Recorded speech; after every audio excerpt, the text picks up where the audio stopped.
Today we're making a really popular upside down German chocolate cake, the earthquake cake. Look at all the craters in this cake. And I made it in this pan that was sent to me as a gift from a viewer, Diane. Thank you, Diane.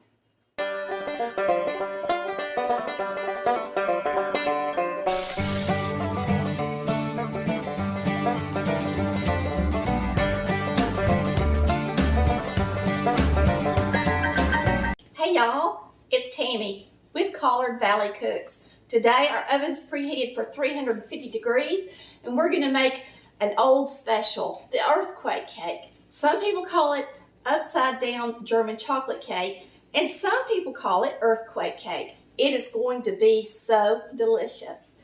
It is coconut, pecans, German chocolate cake mix with cream cheese, butter, and powdered sugar dolloped on the top.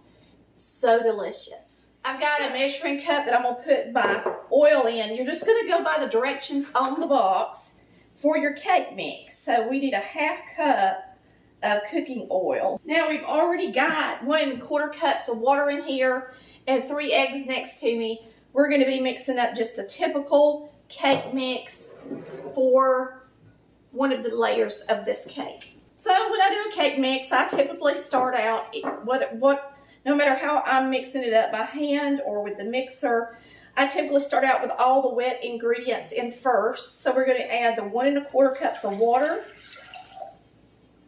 the 1/4 cup of oil, and 3 eggs. All right, it's time to add the eggs. You're going to use 3 eggs.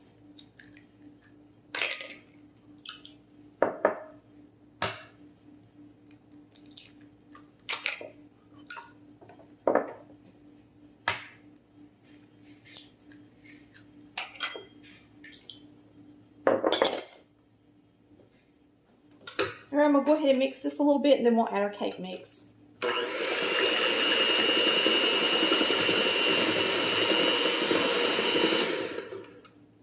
I am using a German chocolate super moist cake mix. I'm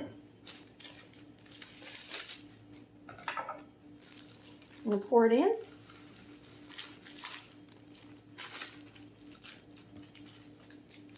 It's an easy recipe too.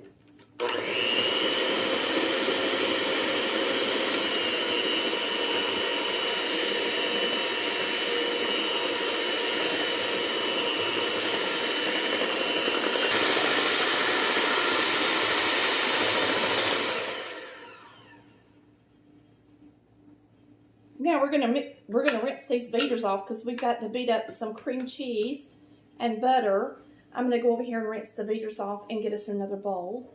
All right, I'm gonna put these back on the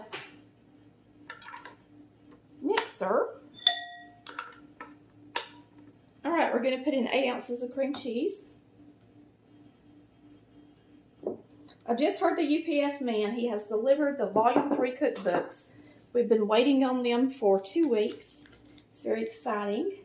So after I get this cake mixed up, I'll start packaging orders for cookbooks. This is a stick of butter, which is a ½ cup of butter. So you got 8 ounces of cream cheese and a ½ cup of butter.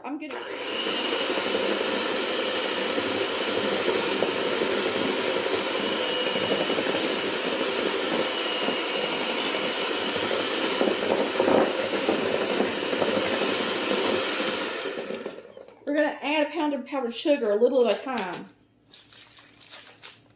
I'll go ahead and put in a little.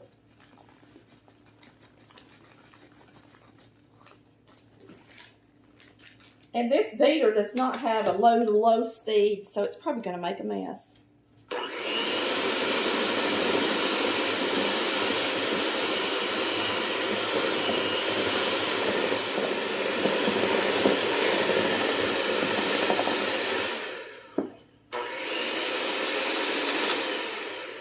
To me, this is already sweet enough.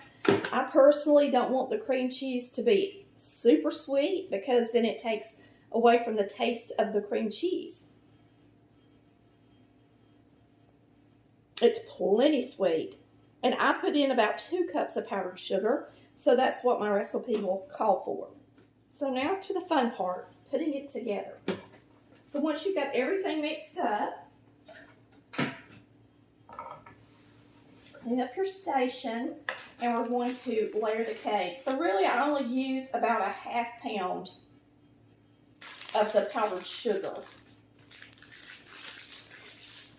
When I wrap my stuff up, I use rubber bands. I love using rubber bands. If you've never done it, it's real convenient. And I think I got a little cream cheese on this bag. I gotta wipe it off. But it's really nice to use rubber bands and put things in the pantry with them. They're really cheap and they work much better than a chip clip or something like that. And then you don't have to waste your gallon bags and your storage bags. You could just wrap it up like that. Matter of fact, I've got my coconut wrapped up like that right now. Get you a 9 by 13 cake pan. That's a 1/4 sheet, pretty much. Make sure you do a good job because this is a very sticky, ooey gooey cake.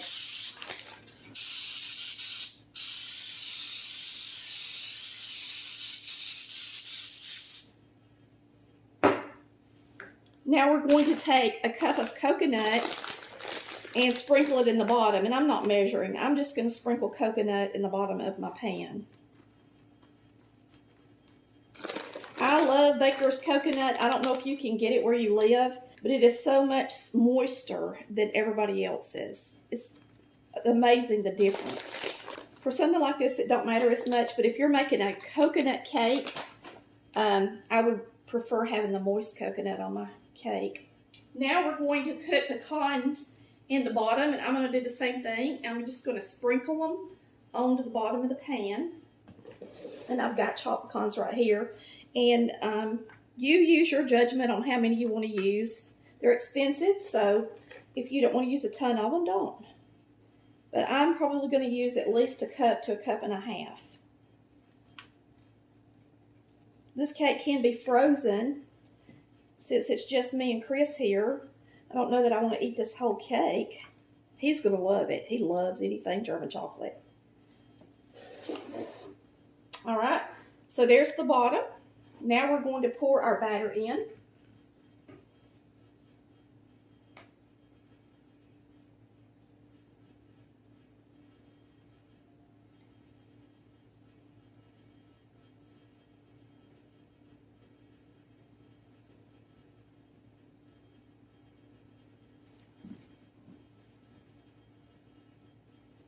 Just spread it out even as you can.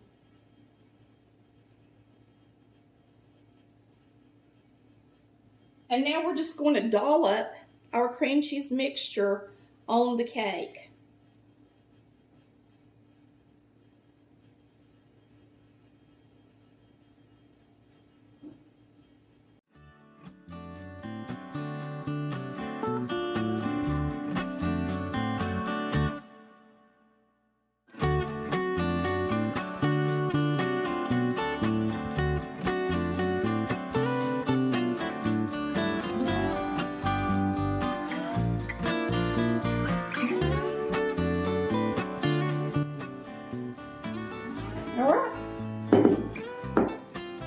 Now you don't have to swirl it, but I'm going to just a little bit.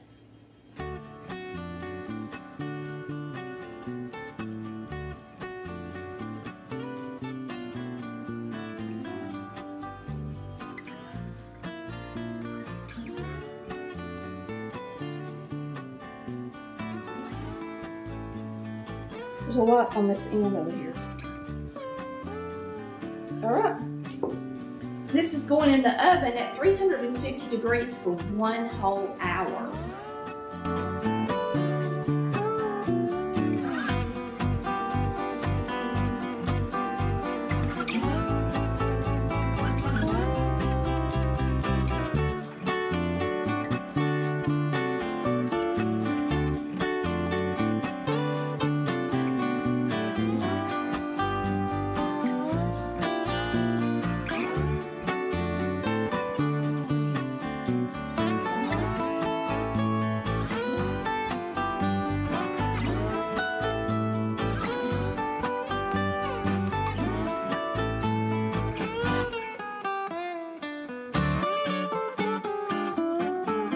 see the coconut's bubbling a little bit. It looks like it's cratered. All right, see all those craters? That's why it's called an earthquake cake. Got our milk. Yummy. Chris just brought milk because we were out. And I'm going to cut a piece. Now this has cooled off completely. I've never dumped one upside down just to see what it looks like, but we're just going to cut a piece out of this. Put it on our plate. And I'll show you how it looks. Sure, get around the bottom good. And it may take 2 pieces before I get a really nice, before I can lift a nice, no, it's lifting out pretty good. Lifting out pretty good.